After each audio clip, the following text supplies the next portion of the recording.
gradativamente ano a ano, e ele, já falei, ele é responsável por mais de 50% do oxigênio que a gente respira hoje no planeta. Ele pode chegar em determinados níveis nos oceanos que ele já não tenha mais capacidade de recuperação. Ou seja, ele pode entrar numa espiral descendente incapaz de recuperação, pelo menos no curto espaço que a nossa sociedade precisa que ele se recupere. A nossa sociedade não pode esperar que o fitoplâncton recupere em 3.000, 4.000, 5.000 anos. E o fitoplâncton efetivamente é sensível à quantidade de CO2 na atmosfera, porque com a quantidade, a partir de determinado ponto, a acidificação dos oceanos começa a ficar em níveis que proíbe a vida, não só do fitoplâncton, mas como vários outros animais que dependem do cálcio dissolvido na água para a formação dos seus exoesqueletos. Então isso, a partir de determinado ponto, criaria uma bola de neve de forma muito rápida, onde de uma hora para outra toda a vida oceânica poderia ficar comprometida. O aquecimento global também promovendo de gelo das geleiras, fora essa questão de elevar o nível do mar, as geleiras criam as correntes oceânicas em última instância. E as correntes oceânicas são as maiores responsáveis por toda a regulação de toda a forma como o planeta Terra entende hoje o seu clima. Se houver uma mudança nas correntes oceânicas, todo o clima no planeta é alterado drasticamente. E como todas as outras 5 extinções que já aconteceram, que foram causadas por transformações climáticas abruptas, uma mudança climática que ocorresse por conta da modificação das correntes marítimas levaria a um processo de extinção muito rápido de muitas e muitas espécies no planeta. E como isso tudo, a partir de determinado ponto, o problema é exatamente esse, até que determinado ponto esse sistema se sustenta. Certamente não é quando a última geleira acabar, aí é que vai acontecer. Não. As forças envolvidas, elas são muito grandes. Então, a tendência é que a velocidade desses eventos acontecerem seja de forma exponencial. Ou seja, quanto mais tempo a gente vai caminhando dentro desse problema, esse problema vai agravando, mais rápido o evento pode acontecer.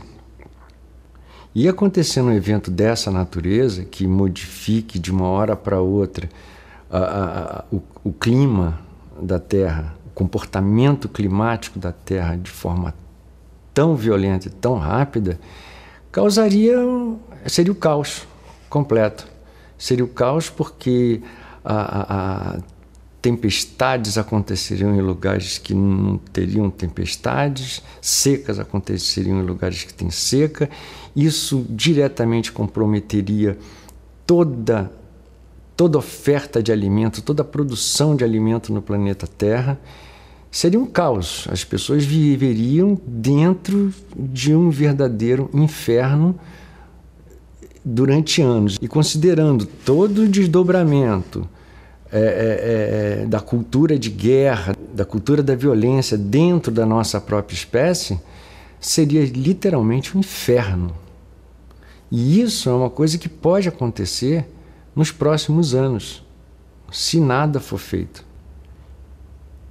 Enfim, volto a dizer, hoje não há ninguém no planeta que possa afirmar quanto de geleira ainda é possível existir sem que isso se transforme num problema, quanto de fitoplâncton ainda seja viável e quanto de florestas intocadas, ou seja, o quanto de saúde que cada uma dessas cartas do nosso castelo de carta pode ter para que o castelo de cartas se mantenha em pé.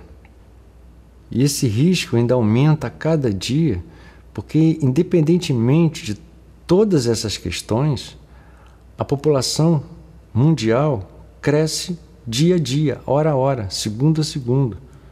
No final de 2010, nós batemos a marca de 7 bilhões de pessoas no planeta. Cada pessoa que vem no planeta, ela já nasce gastando energia. E ao longo da vida dela, ela vai gastar uma quantidade de energia sozinha gigantesca. Qualquer criança hoje que esteja na escola aprendendo matemática já tem matemática suficiente para calcular o quanto de habitantes vão ter daqui a mais 5, a mais 10, a mais 20 anos. Então, do ponto de vista da Terra, nós temos dois grandes e maiores problemas, que são o aquecimento global, causado pelo aumento de CO2 na atmosfera, e a queda vertiginosa da biodiversidade no planeta. E do ponto de vista humano, nós temos esse abismo de qualidade de vida hoje entre o rico e o pobre, entre a nação rica e a nação pobre. Eu tenho 5 propostas que eu gostaria que chegassem à discussão nessa reunião de condomínio que é a Conferência das Nações Unidas. São sugestões que não objetivam soluções. Como eu falei, as soluções não são fáceis. São sugestões que visam frear o carro, que visam aumentar a capacidade crítica, aumentar a capacidade de pensamento, de observação, de análise do nosso ambiente planetário. E dessa forma, nos aparelhar mais para que a gente possa gerenciar melhor toda sorte de problema. Eu vou falar dessas 5 sugestões sem ordem de importância entre elas, porque eu considero todas elas da maior importância. A primeira diz respeito à educação. Não essa educação normal, que é necessária e fundamental. Nem essa educação, entre aspas, ambiental que normalmente é feita. Mas uma educação voltada para 2 caminhos distintos. O primeiro caminho, compreender, aprender, deter conhecimento sobre como a vida aconteceu e acontece no planeta, como as formas de vida elas se interligam e como o coração desse planeta bate. E tem uma outra sorte de educação, que é a educação comportamental, ou seja, como nos dias de hoje deve acontecer o nosso comprometimento, a nossa relação com a natureza, a forma que a gente tem de preservar todo esse ambiente, como que a gente vai interagir com o próximo, com quem está dividindo o mesmo ar que a gente respira, quem está dividindo a comida que a gente tem que comer. Então, esses 2 caminhos,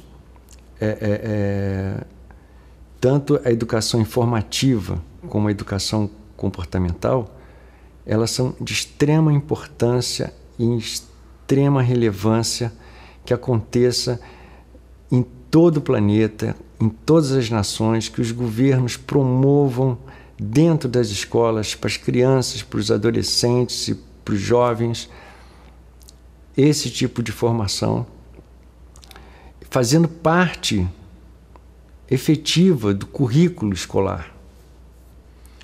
E eu sou favorável que os governos criem mecanismos de motivação para que adultos possam ter acesso a um curso sobre essa questão ambiental, tanto informativa como comportamental, ainda que esse curso fosse um curso de duração de um dia, de 6 horas só, de 4 horas que fosse, mas que as pessoas fizessem um curso desse e para que a população daquela nação, daquele país, num espaço muito curto de tempo, pudesse adquirir um pacote de conhecimento. Uma segunda sugestão é que, com base nas diretrizes tiradas, por exemplo, desse encontro, por exemplo, dessa conferência, os governos de cada país passassem a ter uma atitude severa com relação ao cumprimento dessas medidas. Ou seja, que políticas públicas severas fossem implementadas, leis fossem alteradas em função de que essas diretrizes fossem seguidas. A minha terceira sugestão é uma sugestão meio ensandecida. Meio ensandecida porque essa sugestão é direcionada a uma reunião de condomínio onde não existe condomínio, não existe síndico que tenha poder de polícia para fazer acontecer. Mas essa terceira sugestão diz respeito diretamente à responsabilidade de cada nação com relação à emissão de CO2 na atmosfera. Mantendo essa metáfora louca de que vivemos num prédio sem condomínio, mas com mais de 100 apartamentos, vamos considerar que um determinado apartamento produz uma quantidade imensa de lixo. E ao invés dele dar conta do próprio lixo, ele pega esse lixo e distribui em todos os andares, nas portas de todos os outros apartamentos. É exatamente isso que acontece com a emissão de CO2.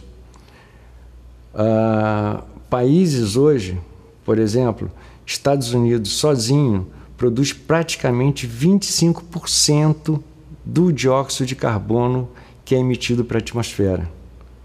Juntando com a China, os dois sozinhos chegam às margens de 50% de toda a emissão de CO2 que está no planeta. Mas o CO2 não fica só em cima deles.